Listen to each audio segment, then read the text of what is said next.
城市破产这只灰犀牛，它提前来了。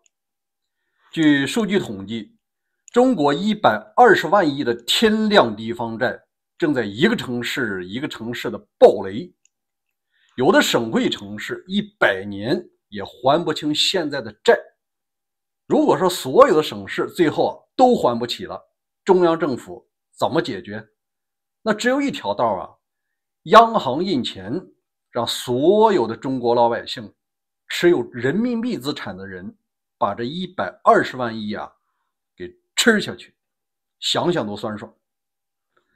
大家好，我是大卫，我们一起来分析新闻背后的真相。今天是6月27号。前几天啊，我分享了一个新闻，就是贵州、广西、广东江河流域啊，它有一个重要的有毒物质污染，就是锑中毒。那这3个省啊都面临这种情况，那为什么柳州只发了一个通知，而不可能真正去救灾呢？你要是市长、市委书记啊，你也顾不上老百姓啊，你只能自己解决了，因为有更重要的事情要让他们解决。真的到了火烧眉毛的时候，我们还是先简要回顾一下前几天的情况。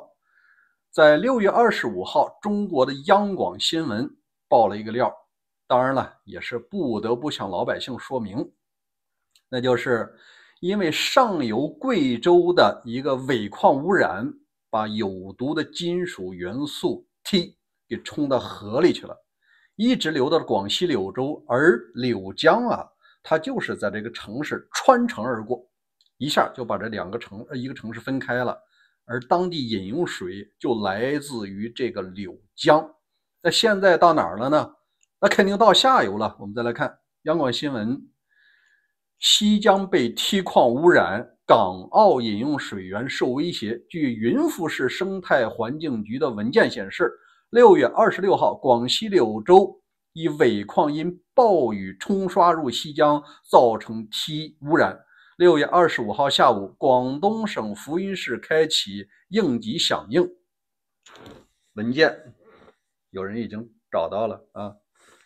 当然了，你听到的是市级政府啊云淡风轻告诉你，我们启动了它叫做环境突发事件的3级响应。但是啊，你到了水务局这个层面，就必须得给老百姓说实话了。你听听啊，足够能把你吓着。这个东西太毒了，根本就不能喝。这是那新闻。当地水务局向用水的住户啊发了一条消息，温馨提示：水务局通知，因西江上游出现锑污染，云浮市已启动应急响应，预计污染水体26日早上6点到达云浮境内，预计影响我厂水源地为26日下午14点左右，因公司水处理系统无法去除此污染因子。说实话了，它去除不了这个锑污染。在此期间，生活用水只能用作冲厕所、空调使用，禁止用作洗手，洗手都不能洗，饮用、刷牙、洗杯子、洗衣服等。为确保安全，经初步估计，预计受影响时间为6天，也就是这1星期之内啊，这些水根本就不能喝，洗衣服都不行，洗澡更不行了，那只能冲厕所。那老百姓吃什么呢？那您只能是抢购瓶装水啊。这个云浮啊，实际上是在柳江的下游，都到了广东了。那接下来到哪儿呢？到肇庆。国内如果你喝蓝带啤酒的话呢，这段时间建议你省省，因为肇庆的特产就是蓝带啤酒。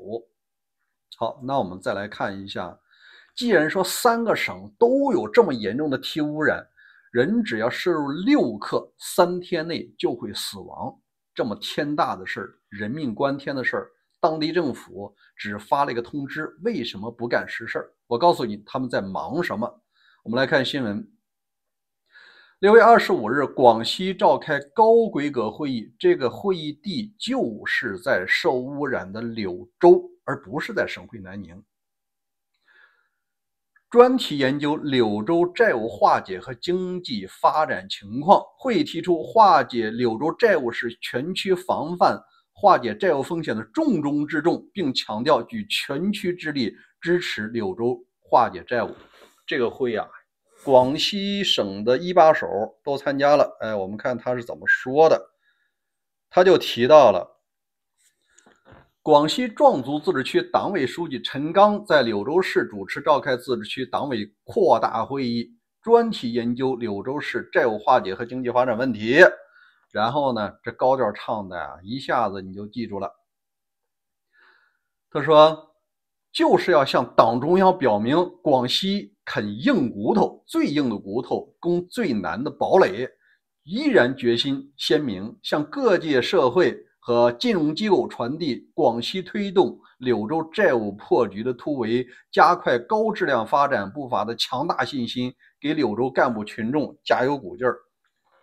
这个是省里的，最终化解债务仍然是市。咱们看一下，柳州市必须扛起守土有责、守土负责、守土尽责的责任担当，压紧压实化解债务的主体责任，立下军令状，军中无戏言，坚持什么科学论证啊，什么厉行节约过紧日子啊，依法依规管好用好资金，统筹抓好债务化解方案落实成效，不折不扣推动各机构的落到实处，坚定不移完成上半年双过半和全年经济指标。这个东西啊都是虚的。那我们就来现场分析一下，这柳州到底欠了多少钱。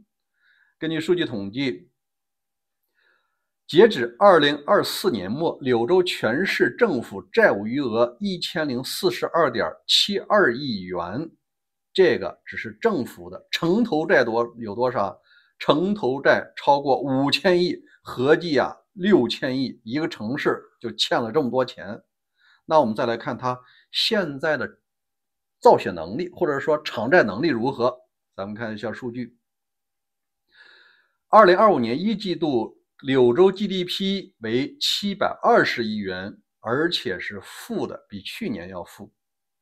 这个呢是从2018年到现在没有动过。过去的7年，柳州的营业收入，也就是 GDP 没有什么动，甚至还不如7年前。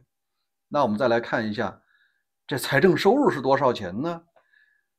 财政收入，过去柳州一年的公共预算收入是149.09亿元，去年的财政收入才150亿人民币，那他要花多少钱呢？与此同时，他的2024年预算支出460.23亿，而且比上年增长了21%。你才挣150亿，你要花400多亿。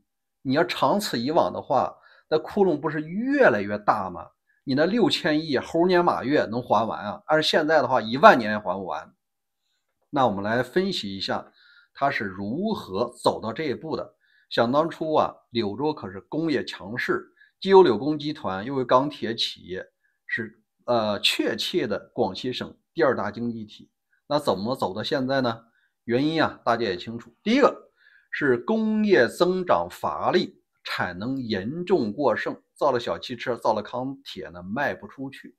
第二个，作为老牌工业城市啊，柳州常住人口已连续数年减少，人是越来越少，创造价值的人少了，但是啊，领养老金的人越来越多了，你这财政窟窿不是越来越大吗？那现在他开出来的药方啊，你一听就觉得呀，它只能是个口号。那我们来看一下，本次会议也要求柳州紧紧抓住工业这个柳州发展的根和魂，坚定不移的强工业兴产业，加快传统产业的转型升级，加快培育新兴产业，千方百计招商引资建项目，大力推进汽车、钢铁、机械、人工智能、新能源产业提升啊，全力打造什么制造业强市。这些东西你放在中国任何一个城市啊，它都管用。但问题是谁能做到这一点？其实啊，你要让我给出主意的话，2招。一个，你必须在大环境上，中国的对外环境上要回归到韬光养晦，不要到处给别人指明方向。你为什么生产出来没有卖掉啊？大家捂紧了钱包，因为中国作为全球的工厂，你是赚全世界的钱，你现在老想给别人指明方向，人家不买你的货，人家要给你脱钩，所以说你造出来自然没人要。当然了，第二个也很重要，那就是明明知道知识产权需要保护，你刚才提到的新能源新产业，这得保护知识产权，而事实上中国不可能，你不请领导喝酒啊，你就不可能批的项目。所以说这个根儿上的问题不解决，你是无法改变柳州的情况的。柳州实际上是广西的缩影，也是中西部的缩影，也是未来中国的缩影，除非刚才我说的改弦更张，目前看啊太难了，未来100年意义不大。那现在啊，据数据统计，120万亿的天量的地方债，这还仅仅是显性的，隐性的有人说可能还有这么多，那不就成了200多万亿的地方债吗？到底谁出啊？最后只能是印钱。你的房子最后值1个亿，有什么意义呢？一个馒头100万有什么意义呢？